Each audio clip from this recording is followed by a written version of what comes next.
the City podcast.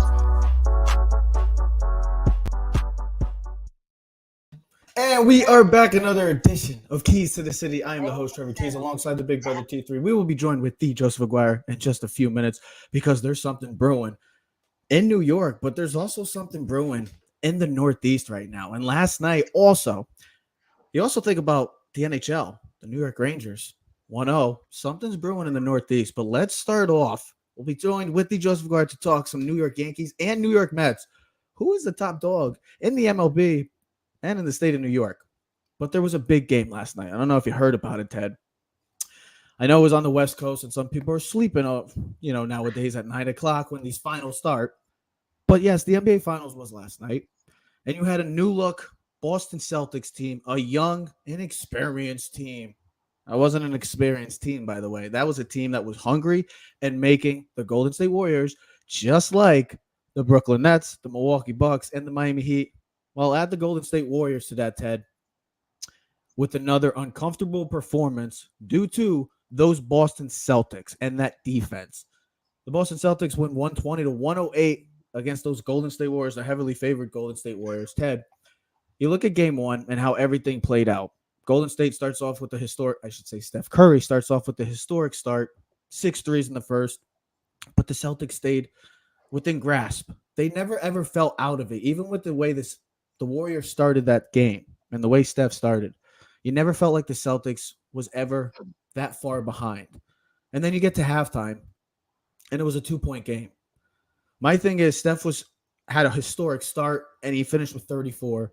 My thing is, we talked about the other key contributors that got them to this point. The Klay Thompsons, the Wiggins, the Draymond Green. We'll talk about him in a few about that. And Jordan Poole, the surprise from the Golden State Warriors this season, but really has been lackluster recently. But the Boston Celtics, Ted, continuously showing that defense. And why, to me, like I've been saying for the past couple of weeks, and everybody calls me crazy, whatever. I'm not a Boston Celtics team. You are crazy. But I know, but my crazy prediction could come true. The Boston Celtics have been playing the best basketball. They have been playing the best basketball since January 6th, Ted. So, Ted, when you see this game, is this a sign of things to come, or am I crazy? You are crazy. Absolutely, you're crazy. I tell you, at least we're honest. But guess what? You got to be crazy in yourself to know what crazy is. So, let's get to the game. Is this a sign of things to come? Absolutely not. This series is still going 7. Don't give me the excuse that Jason Tatum had a bad game and they won because of Al Horford is not going 6 from 8 from the three. Hit the most threes in his career. And Jason Tatum's not going 3 of 17. Guess what? Either. Derek White didn't become Steph Curry overnight. Didn't become Chef Curry. Not going to bang threes like he did all last night. Okay. They're not going to score 40 points in the fourth quarter again against the number 2 rated defense. The Warriors are also going to take care of business at home in game 2. Listen, last night it was I told you this before. We're watching. Remember what was it? The Heat game 4? Was it game 4, right? That's when the Celtics went wild, hit like 7 threes. There were like 9 threes in the first quarter. Celtics hit their first 7 threes last night in the fourth quarter. 7 for 7 to start the fourth quarter off. They could not miss. What did I send you? I want to make sure I had this stat right last night. Of course, I can't find it when I need it, but I'll have it right. Here's the thing, Ted. No, that's fine. They were 9 for 12 from the 3 in the fourth quarter. That doesn't happen on a regular basis. They were 7 from 7 to start the fourth quarter off. They scored 40 points in the fourth quarter. The Warriors don't usually play that bad at home. They don't play that defensively. So when you ask me, is this game 1 assignment? No. It was one of those games. I look at the Heat series and the Celtics series. Look at the difference in the games. The Celtics, unbelievable. He blew out the Celtics game 3. Celtics blow. This is not. I believe Jordan Poole will play much better. I believe Klay Thompson will play much better. They did not get the supporting the points and cast that the Boston Celtics got. Look at the game last night. Yes, Jason Tatum, their best player, did not play well at all last night. What, 3 of 17, Trev? What do you have, less than 15 points? But Al Horford is not going to play that great again like he did last night. He's going to turn 36 today. He isn't going to play that well. Derek White is not going to be Steph Curry at 3 playing point guard.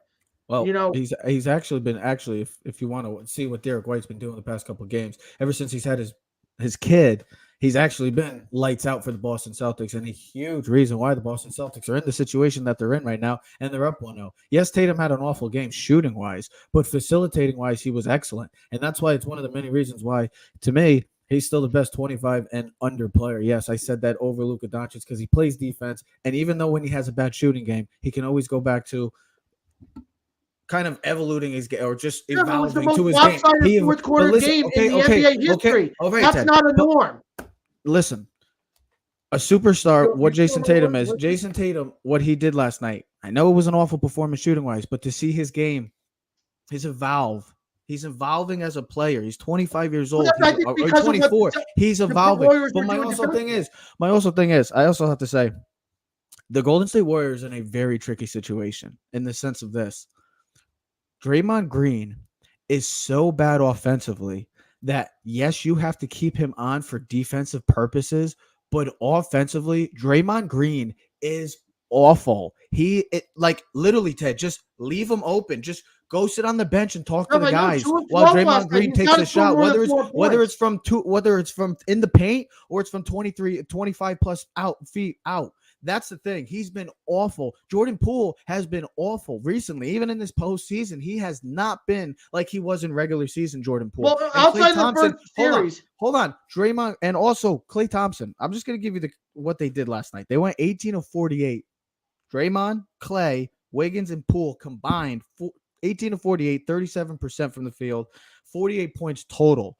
Otto Porter, who was probably the second best shooter in the standpoint of he was 4 for 5, most efficient shooter, and 12 points. But I'm not going to put him in that category because he's just coming off of injury. Those guys that we just talked about so much before this series started, Klay, Draymond, Wiggins, Poole, were awful last night. And even though, don't you expect them to play better? My confidence level of that game, like I said, changes drastically. Yeah, but let me interrupt for 1 second. Don't you think the guys that you just named are going to play much better? Do you expect? Yeah, you hope so, but Klay and Jordan Poole and Draymond, don't you expect them to play better? Right? Yeah, you hope so. Am I wrong by saying? Sorry to cut you off. Your hope so. Okay. That, yes. So that's why I say it's not a sign to things to come because I think you, me, and everyone else are smart enough to understand that Jordan Poole, Klay Thompson, Draymond, and Wiggins. But how do you know that? Because what? Here's my thing. Do you expect Al Horford and Derek White and Marcus Smart to be? What were they? 15 of 23 from the 3-point line. Do you expect Al Horford, Marcus Smart, and Derek White to shoot that well again? And I guess the Boston Celtics defense is going to go take a nap for the entire. Well, they took a nap in the third quarter. Okay, and then the fourth period, whatever. But that's my thing. They still manage, even though the third quarter, even though the Warriors started off hot and Steph started off hot, that defense still gives them fits. I watched them, the way they were so smooth offensively, but just the way it transitioned to their defense, that was just even that much more crisp because of the way that Jordan Poole looked uncomfortable. Yes, they had good looks, but you still saw the uncomfortability, just like you saw with the Brooklyn Nets, just like you saw with the Milwaukee Bucks, and just like you saw with the Miami Heat. This is what this team has been consistent of, and that's why they have been predicated. Yes, they're an offensive juggernaut type team because they got the talent, but their defense is what makes them the best team in the NBA, and that's why I've been saying it, and that's why they're going to win this series. But I know it's one game, but they're going to win the series. They still might win the series, but you look at that second half. The Warriors controlled that whole third quarter. We're dominating the Celtics. They outscored them by 14 points. But then we saw an historic fourth quarter that we have never seen before. They were the first team to be down double digits, and they won by 20 plus points. I mean, they won by 10 plus points in the fourth quarter. They outscored by 24. Well, these teams, if you want to know your stats, listen to this. These teams combined 40 of 86 from 3-point last night. The Boston Celtics 21 of 41, and the Golden State Warriors were 19 of 45. So it was a 3-point contest. It was a 3-point barrage. But what I saw last night, from a standpoint of what Golden State does offensively and how they like to move and like ball movement very quick. Yeah, but they got stale in the fourth quarter, Trev. Yes, because stale, and I don't blame the defense. They look tired. They look tired. I don't think it was tired. I just think listen. We I think we see it in basketball teams where they get stale, they get complacent, and they don't pass the ball around. The third quarter, there was a great ball movement, there was great chemistry. Fourth quarter, they got stale, and then it's one of those things where I think the way the Celtics were playing in the fourth quarter, where they start banging threes, 1, 2, 3, and it's like bang, bang, and then next thing you know, I think the Warriors, what they do is they go back to, it's like, all right, we get away from what we do. You know what, Trev, when football teams, they jump out to like a 10 or 14 point lead, and sometimes the offense, the other team, they get out of their normal game plan. Like their normal game plan is like, we're going to stick with the run, and then we'll hit the play action pass. And when teams, when they start jumping on you, it takes them out of their game plan, and now they start throwing the ball around the field. When listen, still play your game until you really need to pass the ball on all 3 downs. I thought the Celtics, with their unbelievable fourth quarter run, where, like I said, they hit the first 7 threes, they were 9 of 12 with threes in the fourth quarter. I think it was an NBA record. They outscored them by 24 points. They scored 40 after the Warriors scored 38 in the third quarter. And that's the thing, Ted. You just said 40. It. You just said it. That's why the confidence level for anybody that, like, it's funny that, like, Golden State's still a 4.5 point favorite come Sunday. I believe the Warriors will take care of business in game 2. But my thing is, we've never seen like a home at home. Now, I know they lost to Memphis early this postseason by 50. No, they were undefeated at home. I'm trying to say that we've seen this team get annihilated by the Memphis Grizzlies early on in this postseason with 50 point blowout. We've never seen them get blown out like this in a postseason game in a quarter like this. It was 40-16. This is a Golden State team that has been running the league for the past 10 seasons. The Boston Celtics ran them out of their own arena last night. They looked tired, and for a team that just had 7 days rest to look that exhausted and look that kind of beat up. Ted, you can't convince me. Listen, I know it's one game. Let me interrupt you for a second. It's one game. I know it's one game, but you can't convince me right now that the Boston Celtics, boy, oh boy, man, if you go back 2-0 in Boston, series is over. Series is over in 5 or 4. Here's a whole bunch of things. I expect the Warriors to play much better in game 2. Mm-hmm. All right. You and me talked about this yesterday before we even did the show. We were talking about, is the 8 or 9 days rest like Tampa Bay is having in hockey against the Rangers, like the Warriors had, is that going to inhibit or hurt the team with the rest compared to like the Rangers and the Celtics, who had a much shorter rest and keep that flow in?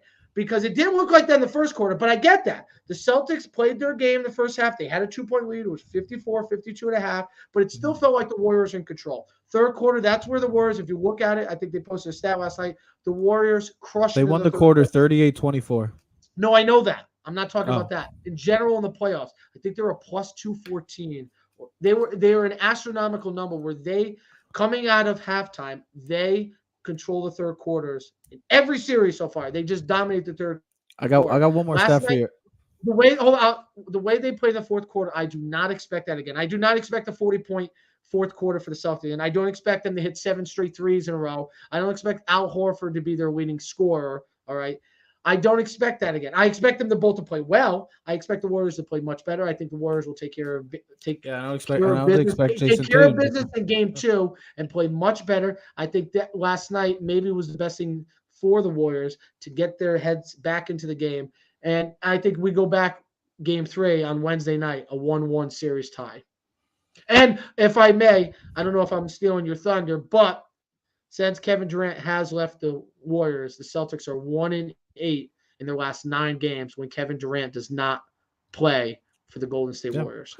And that's also probably going to go over to Sunday, because I believe that, like I said, I know it's one game, but the way the world works in the sports world. You said the same thing after game 2, after Celtics blew out Miami. You're like, series is over. And what happened? Game 3, Heat went into Boston and took care of business. Yeah, they're going to and guess what? But I might have been wrong on that. That's fine. Game. But also, guess what? I did say the Boston Celtics were going to win the Eastern Conference Championship, and I said they were going to win the NBA title a couple weeks back. I still stand on that. And for what I saw last night, it only helps and only just progressed my confidence level in the Boston Celtics are winning a title, and my level of concern for the Golden State Warriors after last night offensively not helping out Steph Curry, takes a huge hit for me. See what Sunday brings. I'm going with Boston Celtics, go 2-0 back in the TD Garden in Boston. We're just talking about the Northeast. Well, I know we're talking about the Boston Celtics and the basketball, but also there's a lot going on in the Bronx and the Big Apple right now. There's a lot going on in the Big Apple currently right now, not just with baseball, but like I said, also at the beginning, the NHL world, the New York Rangers. Well, we got a game 2 tonight. Something's happening in the Big Apple. I don't know what's going on. Maybe football season. I don't want to get my hopes up, but hopefully, watch out for those Jets. Watch out for those Jets. Forget about the Giants. We've talked about this. This was one of our topics within the last year or two. I remember this. We had to come up with stuff when COVID was on, and we were talking about other stuff. But Trev, I think you can correct me if I'm wrong. But we had a question where there was such a lack of optimism for every New York sports fan. If you were a New York sports fan, the Knicks, the Rangers, the Islanders, other than the Yankees. It was like the only thing that was bobbing in the water was the New York Yankees. Everything else was sunk like Titanic to the bottom of the ocean.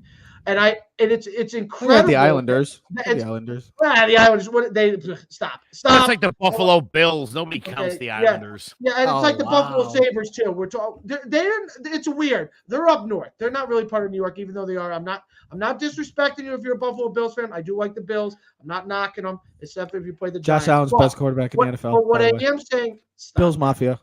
Best quarterback in the NFL. Bills Mafia.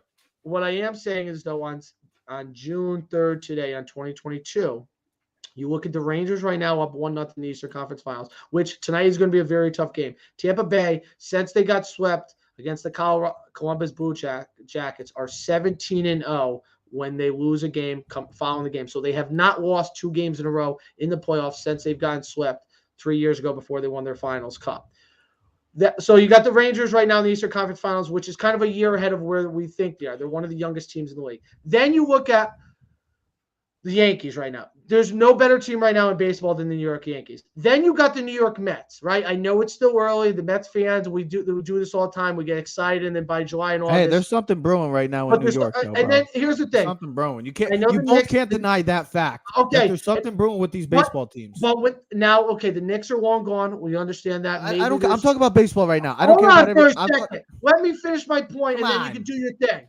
But what I also want to say is I think Joe joked about it, but I think you look at it as a football fan too. I think there is much more optimism this year as a New York Giant and Jet fan. I think Giant fans look at it like even with Daniel Jones, we have the right coach, we have the right leadership. There is a changing of regard. If Daniel Jones can't keep us afloat, see you later. The boat let me ask you this. The ship is still going to go. We'll just find a new captain. And the Jets, I think, for the first time, have a little bit more optimism as well, Trev. That's all I'm saying. Relax. All right. Well, if we want to talk, let me get to Joe because we've been on, and we haven't gotten our boy Joseph Aguirre in to talk. We've had Ted talks. Yeah, well, I was going to lead into Joe's going to take over. Joe was going to take over. I know, but we've had TED Talks. We've had that. That was Hey, is that our TED Talk for today? That was one more thing, Joe. Joe, one more thing. Brought to you by Ted Zeitz. Brought to you by Ted Zeitz. No, but Joe, you see these two teams right now, and I know the Mets are dealing with some injuries in the pitching staff, but the way this city is, something's brewing right now, and it feels like, hey, maybe 2000 can happen again, but this could be a different type of World Series because these two teams, the way they're scoring, the way their stars are starting to really come into their zone, it's just a really. It's a great feeling. It's a satisfying feeling to see that. I know that this is baseball and there's still 100 games left and we get that, but to see this, Joe, as a New York Yankee fan specifically, how are you feeling right now at this Yankees team overall? This team is tremendous. I mean, they're playing 700 baseball, 51 games into the season. Yeah. The Yankees haven't been this many games over 500 since the 1998 team. One of the great teams in baseball history. So you got to be excited for the Yankees. I think just for me, watching the defense, the pitching I love pitching so much. And do you like it more than hitting? I do. Wow. Okay. Yeah, I do. Mean, look at the hold on, Ted. Hold on. I'll take a well-pitched 1-0 game. With the pitching. Yeah, I'll take a 1-0, 2-1 game any day of the week. I love that. I don't know, it's funny. The Yankees have performed very well in games where they're scoring 2 runs or less. They've got the most wins in baseball there as well. So this team can blow you out. They can win it close. They've got a winning record in extras, winning record against righties, against lefties, home, away. 19-10 versus the AL East, and this is why the New York Mets have won 19 games against a division that has no other team near 500, and that is their own division. Which is surprising. Because Yes, we all expected, I think, a much more competitive division. And Joe Girardi got fired today, if you did not know by any chance, by the way. Oh, well, I just saw Lenny Dykstra out there pitching for the job. Nailed. You didn't know that? That was like at 1 o'clock. He got, and then the kid Alvarez also signed a. Well, hey, Joe's got a family to take care of. I have been so busy this afternoon He's got to a get family. ready He's for got a this family. show. Yeah, I can't. I'm bummed, but listen, Joe Girardi. I know so many people love Joe Girardi, but look, Joe Girardi got himself run out of New York, got himself run out of Miami, and now just got blown out of Philly. Yeah, but he had he's not Joe Torre. Well, I also say look at the team he has. Segura's on 3 months with a broken thumb. Harper's dealing with a wrist injury. They got no pitching, no bullpen. I would blame. Yeah, but isn't it impressive? Hold on. He did leave the Marlins. He did leave the Marlins, a bad Marlins team to the playoffs. He did leave the. But hold on. Here's the thing. Isn't it impressive? He's done less good than more good. Isn't it impressive though that the Mets have a 9? I mean, that's a division that we all expected the Braves to be more competitive, the Phillies to be there, but the Mets have a 9.5 game lead, and it is impressive. But the way the Yankees have been playing and how consistently great they've been this year. They still only have a 5.5 game lead. Now that's credited to the AL East, but the NL East, for a division that we had so much more hype for and faith in, has really just backfired. And the New York Mets, they're a 9.5 game lead going into June 1st. I mean, I know it's 50. We're over 50 games. These are two teams that, hold on. Also, both of these two teams are in the top 5. The Yankees are in top 5 in the home runs, pitching wins, ERA, and saves. The Mets are top 5 in batting average, pitching wins, RBIs, and hits. So these teams do a lot of things the right way. So here's another thing, Joe. Before they lost last night to the Dodgers, the Mets were up 10.5 games. Starting yesterday, the Mets, by June 2nd, I think it was 50 games in, had the largest lead in a division by June 2nd in Major League Baseball history. The other team was, I think it was the 1961 Giants that had a 10-game lead by June 1st. But the Mets had the largest lead in a division by June 1st of any team of Major League Baseball history, which was pretty remarkable considering how bad that division, which is still surprising. I still think those teams will turn around. It's still a long season. But, hey, listen, you got to give credit where credit is due. I think Buck Showalter has done a tremendous job with his team. They're hitting well. Lindor looks like the all-star that we saw in Cleveland. The polar bear, he's hitting bombs. He's up for the MVP award. And Joe, I know, we make fun of it. You knock it. But I still think, and I look at it as a Yankee way, like we used to talk about with Severino come back. When they do get him, whenever they do come back, when they do get Scherzer and when they do get DeGrom back, if those guys – if they can maintain this first-place lead, you hold them off as long as possible. But if you can get them healthy for August and September going into the playoffs, having them at 1 and 2 as your aces going into the hole kind of reminds me of like when the Astros had like Greinke and Verlander and Cole, or when the Dodgers – I mean, it's going to be really hard to match up with them considering Scherzer's dominant and DeGrom's so dominant in the playoffs. One other thing, that Yankee team in 1998 was 37-13 in their first 15 games. I tell you, 15, I was 50, thinking about 50. 37-13 the first 50 games. Yeah, first 50 games. Here's the thing. Oh, that stat that you said, Ted. That stat, I backed you. I got your facts on this one. Okay. That was the Seattle. So the largest division lead entering June, divisional era, 1969. The Mariners in 2001 had a 14-game lead. The 2017 Astros had an 11-game lead, and the Mets and Twins of 2019 had a 10.5 game lead, plus the Giants in 1971. By June 1st? Yes. The Mariners, So as they we said know, that, that like, team, I as we was know, feeling that team lost the ALCS to the Yankees, and that Houston Astros team won the World Series over the New York Yankees. So, Joe, can I say? we'll go either way. I want to just say one thing, and then I want you to at least change the subject or do what you got to do. But I was thinking about this before. You know how they say like sometimes you do your best thinking on the toilet or something. Well, I do my best thinking in the shower. I was thinking about this before because I listened to the show, and I'm like, they're like, what makes this Yankee team different than any other Yankee team we've seen in the last 4 or 5 years, right? Like most of the people are the same, except for a couple changes. Manager is still the chains, pretty much the same pitching coach.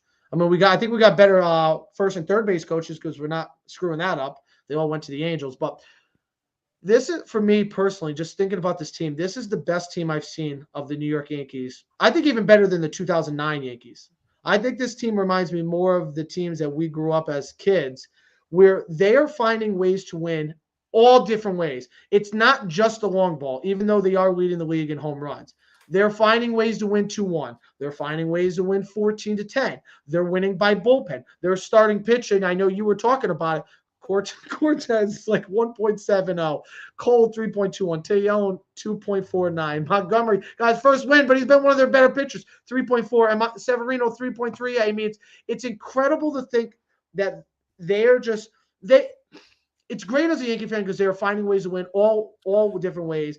Defense too, defense.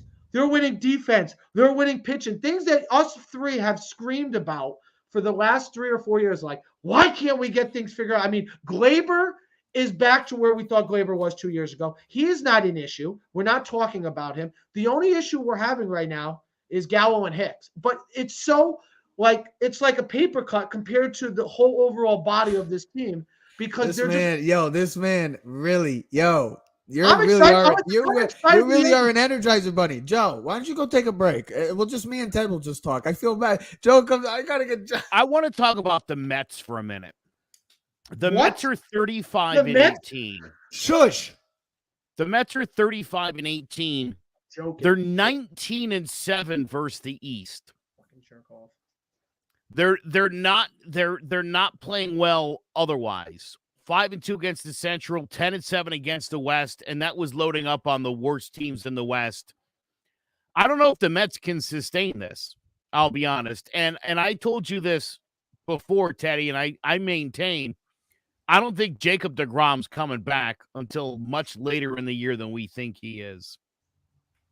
And I think that's going to have a bad effect on the Mets. The Mets are going to be all right because I don't know when or which team in this division is going to get hot.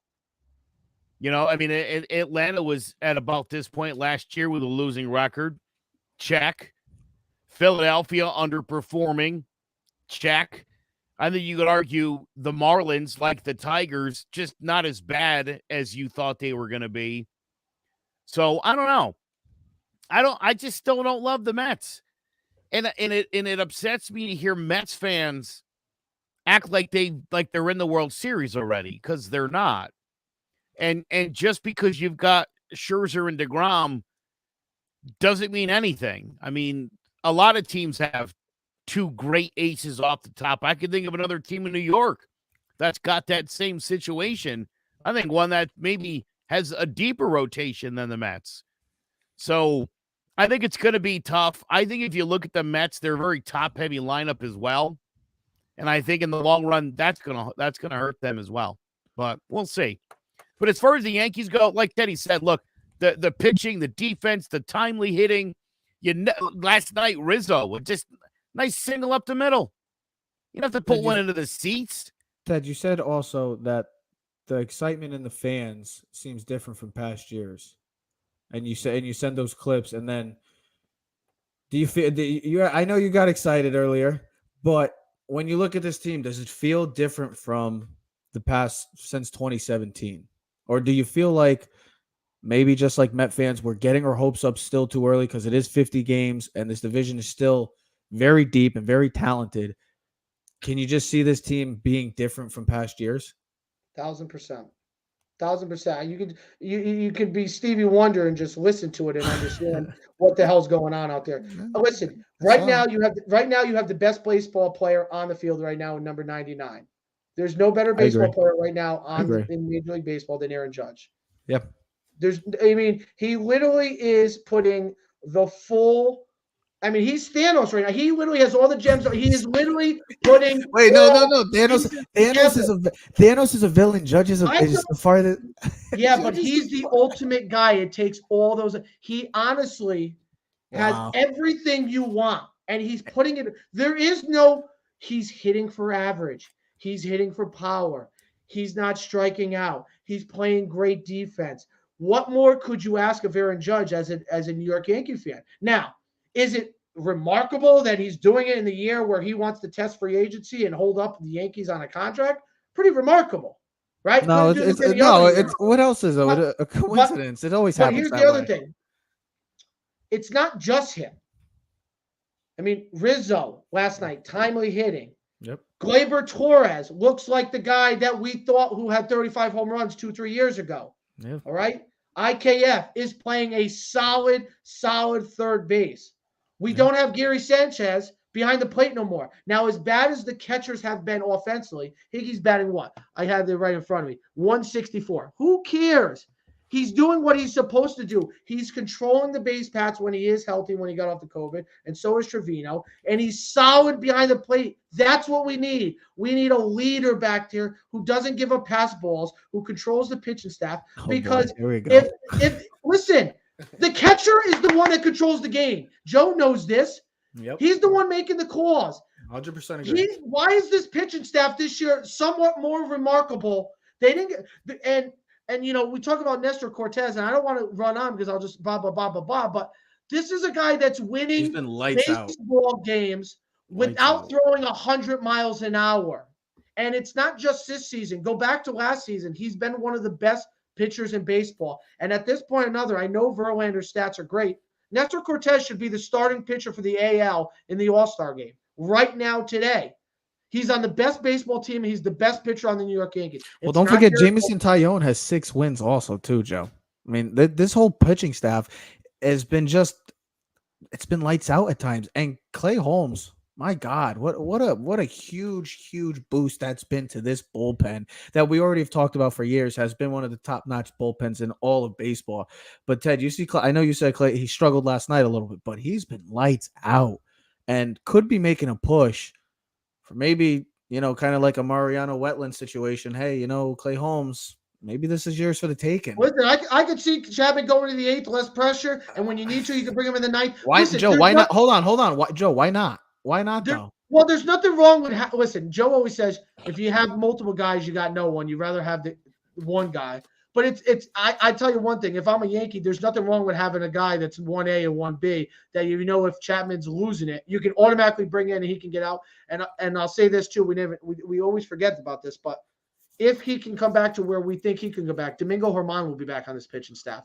He might not be on the starting rotation the way this rotation going, but guess what? He'd be a hell of a long. We can add to the depth of it. He'd be a hell of a long. He could be your Ramiro Mendoza, where he could come in. Or your Luis Cessa.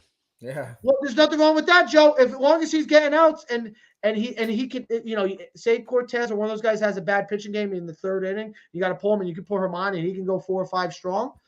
That only is going to strengthen your bullpen too, so you're not going to wear out guys. And what is their chances? There might be a slim chance that Britton comes back late in the year. So all those things are key contributors. But this team right now is playing great baseball. They're fun to watch, and I don't know what Aaron Boone is doing. Maybe they're just playing better. I don't know. But there's something definitely when you just watch them or you just listen to your ears and you listen on the radio, there is definitely a different sense about this New York Yankee team than there has been the last 4 years. I don't think it's any surprise that their games have been shorter this year, average time span. These guys are efficient. And again, I think a lot of this comes down to the defense.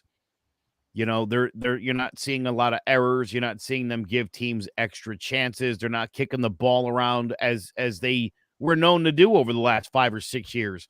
These Yankee teams have not been defensively efficient. Uh-huh. This is the best defensive team since Greg Nettles was manning third base for the Yankees.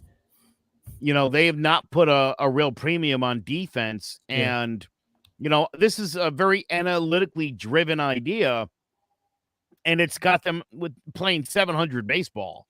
Right So now. again, I Yeah. think you take this powerful lineup, right? I mean, it's funny. Even Aaron Judge and some of the Yankees were like, you can't have 9 guys that hit home runs and strike out a lot. Like that's not.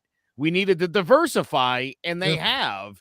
And look, I still think Joey Gallo. I think he's going to work out. I think he's going to. Joe, come on. I think he's going to be fine. Aaron Hicks, on the other hand, is to me at this point, it's Jacoby no hope. Ellsbury. Are you saying no hope right now with Aaron Hicks? Is this Aaron Hicks? Are we getting breaking news right now? Are we getting Aaron Hicks? No hope for Joe? Aaron Hicks is healthy-ish now. I think there's still an issue with the wrist, but he looks like he's going to make it out. Joey Gallo's still up there swinging like he's going to put one into the bleachers. He hasn't. Ted, how do we feel? Ted, how do we feel about this? How do we feel about this most recent statement by Joseph Aguirre of saying that Joey Gallo will get it together? How do we feel about this? He has been hitting about 250 for the last month, so big jump in the batting average. Third week of July, but Joe, remember when you were talking about Joey Gallo and now he's playing in Pittsburgh because we made a trade for his? That's what's going to be him or hit. One of those two is going. It's inevitable. One of those. I think the more valuable person would be Joey Gallo. Personally, I think Gallo will stay and Hicks will go, but I wonder if they value the switch hitter Hicks would give them versatility over Gallo. I listen. Both of them suck. All right. I know the word stinks, bad. I don't care. That's how bad the word is. Deservingly so. For speaking of their play. It's a joke, bro. They are a joke right now, and it's not like you can go look at the numbers defensively. It's not like they're being great defenders. They have not played a great. It's not like he's a Gold Glove center fielder and Joey Gallo on left's like, yeah, he's the next Roberto Clemente, even though Roberto played in the right field. I know that, folks, but I'm just saying it's a clown show. And last night, strikeout again, 0-for-3, 3 Ks. I mean, the swing never changes. It's still swinging for the fences like we're playing wiffle ball when we were kids with the bongo bat. I mean, what's the matter with that? What you have against wiffle ball? Wiffle ball's the greatest, right, Joe?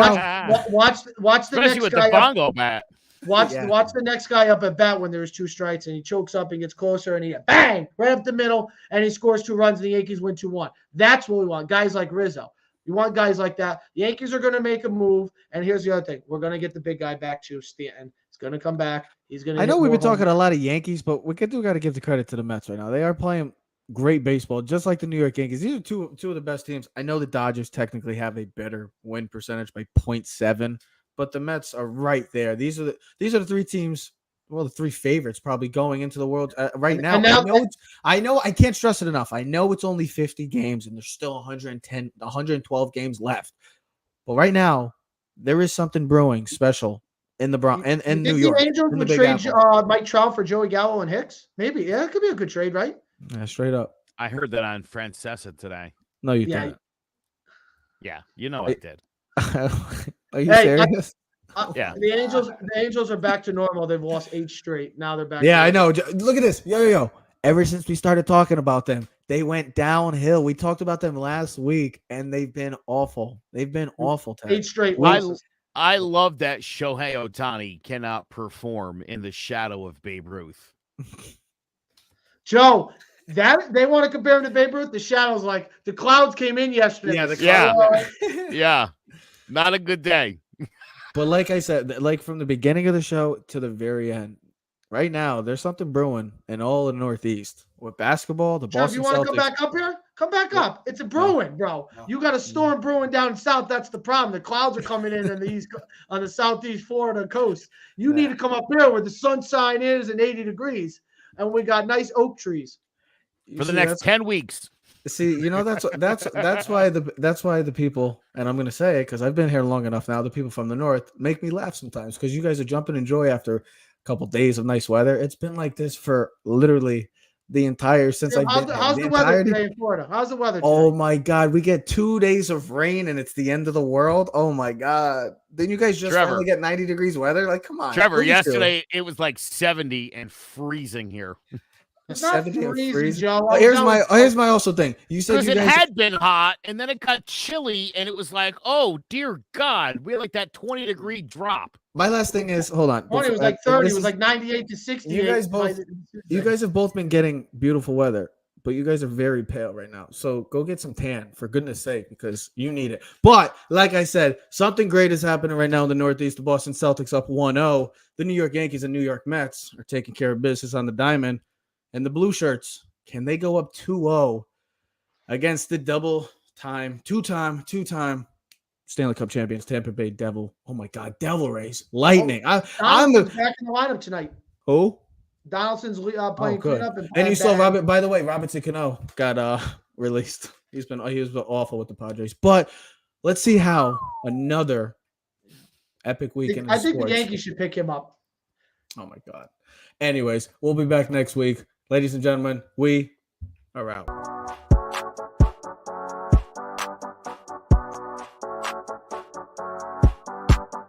You are now in tune to the Keys to the City podcast.